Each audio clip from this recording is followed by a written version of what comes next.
बोलो जयकारा, बोल मेरे श्री गुरु महाराज की जय। सौभाग्यशाली गुरुमुखों, शिक्षा प्राप्त कर लेना और शिक्षा के विभिन्न क्षेत्रों का विद्वान बन जाना तो बहुत आसान है, परंतु काम वासना को नष्ट करना, मन को काबू करना और सूरत को निज धाम में ले जाना बहुत कठिन है। सत्य ज्ञान की आवश्यकता पर बल देते हुए परम संत श्री कबीर साहिब जी कहते हैं कि उच्च शिक्षा ग्रहण कर लेना और शैक्षणिक योग्यता प्राप्त कर लेना कोई मुश्किल नहीं है और न ही संसार में बौद्धिक उपलब्धियों के लिए पदम प्राप्त कर लेना ही कठिन है, परंतु आत्मज्ञान प्राप्त करना काम, क्रोध, लोभ, मोह और अहंकार आदि शत्रुओं से हटकर मुकाबला करना और मन पर पूर्ण नियंत्रण का अभ्यास करना अत्यंत कठिन है। मन जिसमें काम, क्रोध, लोभ आदि विचार जबरन उत्पन्न हो जाते हैं और जो नियंत्रण में नहीं रहता, वह मन आत्मा का घातक शत्रु है। उत्तेजित हो जाने पर मनुष्य की बुद्धि को अंधा बना देता है और विवेक शक्ति को नष्ट कर देता है। इस दानव मन को ऋषि मुनि भी वश में करने में असमर्थ रहे। युगों तक अनेक कठोर तपस्या और साधनाओं को करने पर भी वश में न हो सका। यदि उच्च तपस्वी साधकों का यह हाल है तो एक सामान्य प्राणी का क्या होगा, इसे अच्छी तरह समझा जा सकता है। इसलिए संत महापुरुष बार बार कहते हैं कि मन को काबू में रखना अत्यंत दुष्कर कार्य है। ईश्वर का ही प्रतिरूप होने के कारण मनुष्य को बहुत शांत और सुखी होना चाहिए, परंतु उसके भीतर छिपा हुआ शत्रु मन उसकी शांति और सुख छीन लेता है। यह आत्मज्ञान लौकिक शिक्षा का विषय नहीं है। जीव स्वयं को जानने और बिछड़े हुए आत्मा को अपने स्रोत परमात्मा से मिलाने के लिए ही पैदा हुआ है, परंतु दुर्भाग्य से वह अपने पथ से भटक गया है। वह ज्ञान जो हमें परमपिता परमात्मा से एक रूप होना सिखाता है, कहीं लिखित रूप में नहीं। जीव स्वयं को जानने और बिछड़ी हुई आत्मा को अपने स्रोत परमात्मा से मिलाने के लिए ही पैदा हुआ है, परंतु दुर्भाग्य से वह अपने पथ से भटक गया है।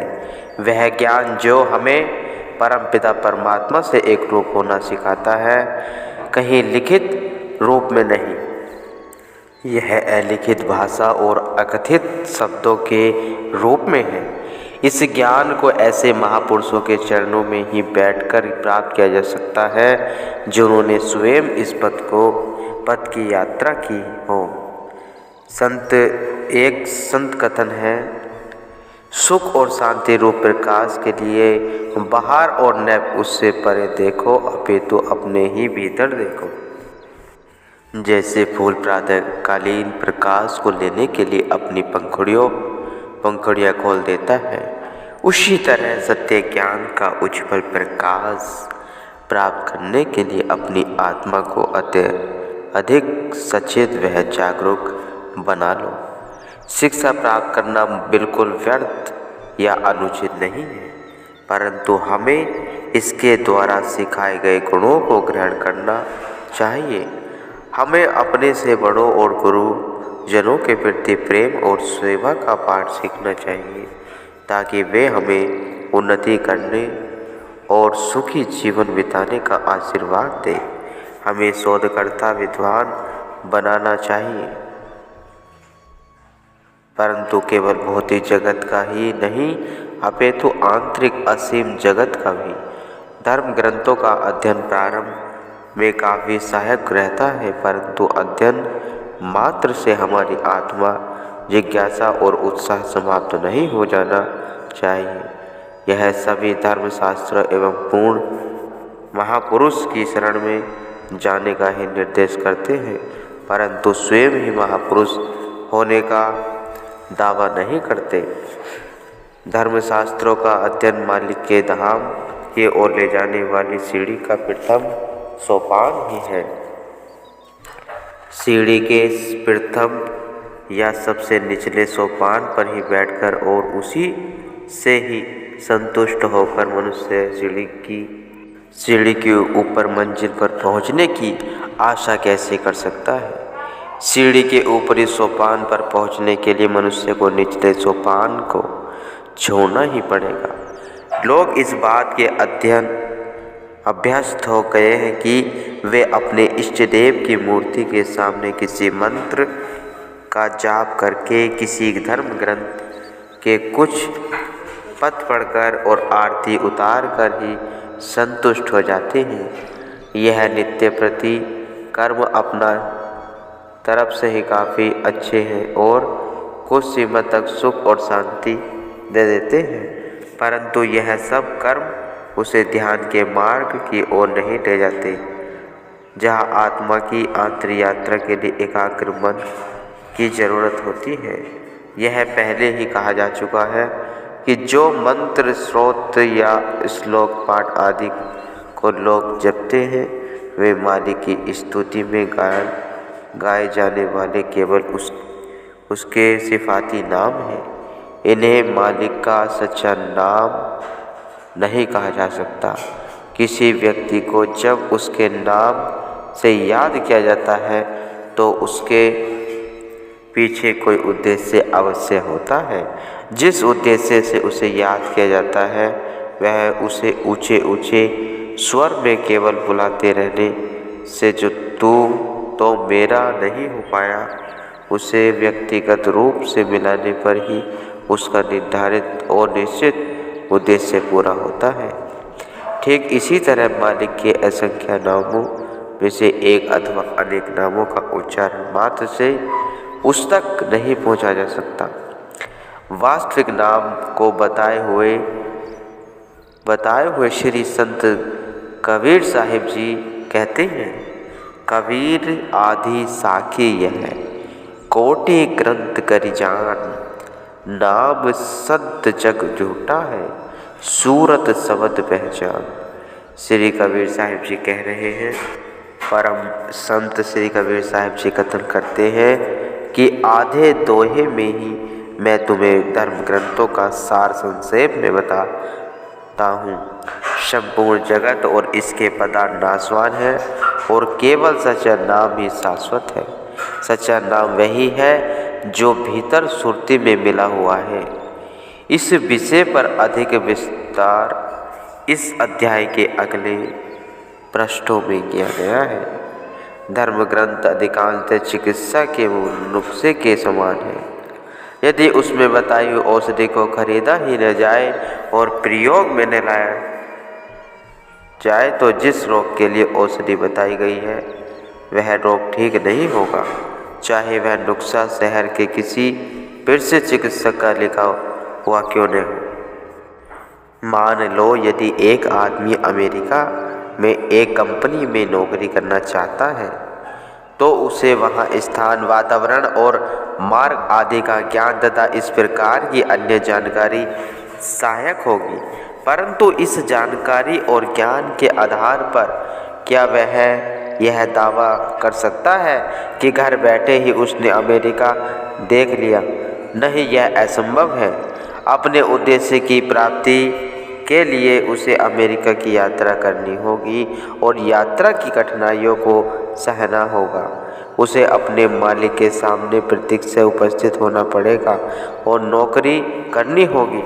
उसे वहाँ की जलवायु और वातावरण का भी अभ्यास होना पड़ेगा। इन सब औपचारिकता को पूरा किए बिना वह अपने उद्देश्य में सफल नहीं हो सकता। कुनीन के बारे में सभी जानते हैं कि यह मलेरिया की अत्यंत प्रभावकारी औषधि है, परंतु क्या कड़ी सर्दी से ठिठुरता हुआ और अत्यधिक ज्वार से पीड़ित रोगी का कष्ट केवल दवाई के बार बार नाम लेने से ही कम हो जाएगा। मलेरिया की अत्यधिक गुणकारी दवा तो यह तभी है जब इसका उपयोग किया जाएगा।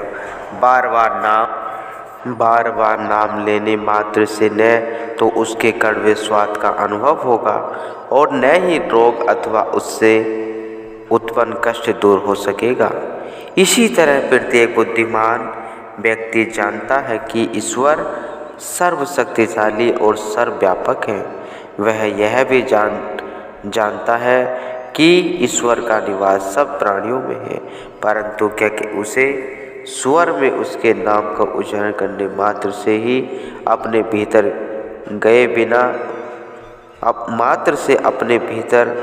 गए बिना और मालिक के धाम तक पहुँचे बिना वह ईश्वर से मिल सकता है।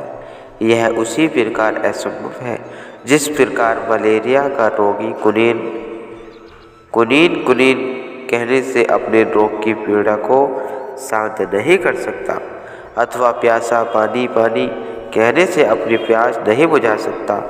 जिस प्रकार रोग के सही निदान और चिकित्सा के लिए एक योग्य व कुशल डॉक्टर की आवश्यकता है, उसी प्रकार भक्ति मार्ग पर चलने के लिए पथ प्रदर्शक पूर्ण सद्गुरु की आवश्यकता है। मालिक के धाम की ओर खुलने वाले द्वार की कुंजी सद्गुरु के हाथ में होती है, और जब तक वह उस द्वार तक पहुँचने और उसे खोलने की युक्ति नहीं बताते, तब तक हम मालिक के धाम में प्रवेश नहीं पा सकते।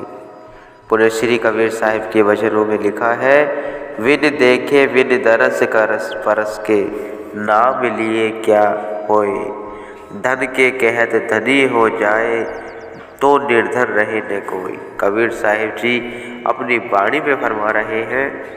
श्री कबीर साहिब जी शांति और सुखमय जीवन की महत्ता को बताते हुए कहते हैं कि यदि धन तथा और धन इस तरह बार बार कहने मात्र से मनुष्य धनी हो जाता है, तो संसार में कोई भी निर्धन न रहता। जैसे यह संभव नहीं हो, वैसे ही मुख से बार बार मालिक का नाम लेने मात्र से हम मालिक तक नहीं पहुंच सकते। अपनी मंजिल तक पहुंचने के लिए मनुष्य को उस स्थान के बीच की दूरी को तय करना ही पड़ेगा। मंजिल के बारे में केवल कल्पना मात्र से वह नहीं पहुंच सकता। तुम्हारे कमरे की दीवारों पर जलते हुए लैंपों के सैकड़ों चित्र बने हुए हों, परंतु वे कमरे में फैले हुए अंधकार को दूर नहीं कर सकते। अंधकार को दूर करने के लिए वास्तव में जलता हुआ एक लैंप की पर्याप्त होगा। इसी तरह तुम्हारी अलमारी में धर्म ग्रंथों के ढेर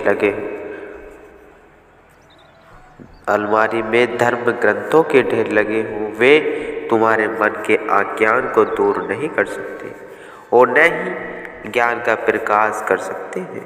परंतु इसके विपरीत यदि सद्गुरु के एक शब्द को अच्छी तरह समझ और उसका अभ्यास करो, तो तुम्हारे भीतर परिवर्तन हो जाएगा। तब वहाँ भ्रांतियों की और संदेहों का कोई स्थान नहीं रहेगा, अपितु विशद और सही ज्ञान प्राप्त होगा।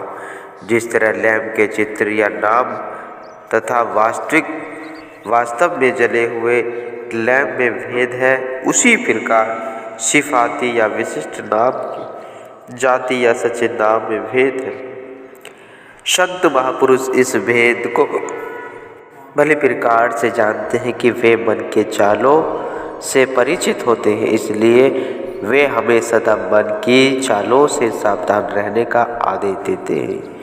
संत जन जिज्ञासुओं को धार्मिक ग्रंथों का ज्ञान प्राप्त करने के लिए मना नहीं करते, अपितु वे उन्हें उस ज्ञान का सही उपयोग कराने के लिए प्रेरित करते हैं, ताकि उनमें पूर्ण सद्गुरु से आत्मिक ज्ञान के लिए नाम प्राप्त करने की जिज्ञासा पैदा हो जाए। गुरुमुखो।